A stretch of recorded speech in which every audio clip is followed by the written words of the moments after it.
The League of Women Voters of Nigeria, FCT chapter, held its 2025 annual general meeting with the theme Empowering Women's Voice, Register, Vote and Lead. While addressing members and journalists, Comrade Sandra Nena Ogbona, chairperson of FCT chapter, described women as natural leaders and nation builders. Every man occupying a position of leadership today was trained, nurtured, and guided by a woman, Ogbona said. Women must therefore never feel intimidated or take the backseat when it comes to leadership. This take reality underscores the urgent need for us to amplify our voice and ensure that women are not just participating in democracy, but leading within.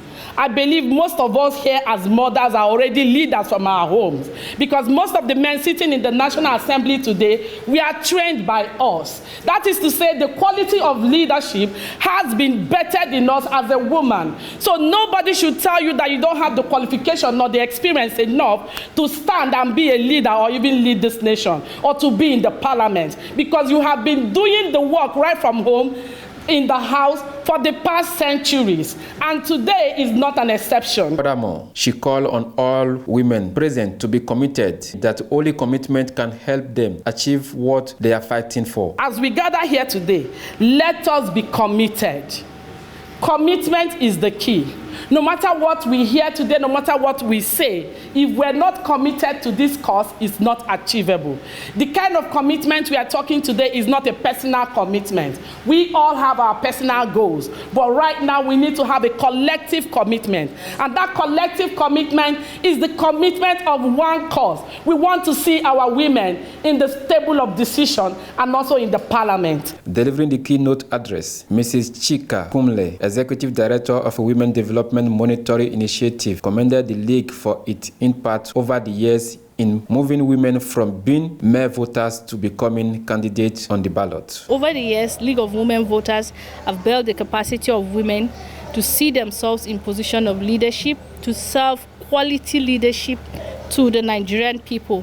And what, again, the League of Women Voters have been doing is to also create awareness to Nigerians to understand why we need women in leadership position, to also make them understand that women being in leadership position is not to better the lives of women, but to better the life of every Nigerian. She also described the persistent barrier rendering women political participation, describing them as man-made obstacles.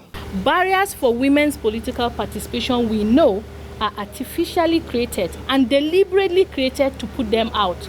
So if this bill comes to play, it will dismantle those barriers by ensuring that a woman not just gets on the ballot, but a woman is in the room where she will have the opportunity to contribute her ideas, her perspective to solving the Nigerian problem. In her remarks, the national president of the League of Women Voters of Nigeria, Mrs. Irene, reaffirmed the organization's mission to promote civic engagement and advance women participation in politics. The League of Women Voters of Nigeria has been at the forefront for advocating for the women's rights and empowerment.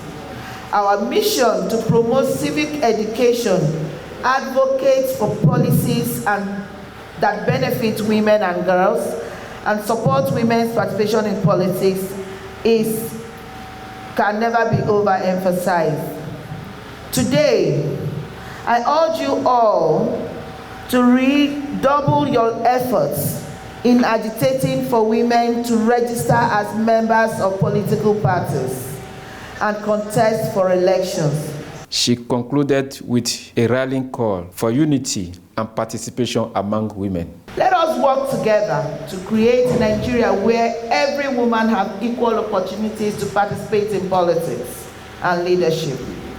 Let us encourage women to register once again as members of political parties to contest for elections, and it takes leadership roles to be able to effect the desired change in our communities. Together, we can build a brighter future for our nation, where the voices of women will be heard and valued. I urge you all to remain committed to the mission of NILOG to ensure that every woman is a registered voter, and to ensure that she knows her rights and is able to secure her votes for the good and benefits of her country. Gilbert Damaji, Africa Woman TV.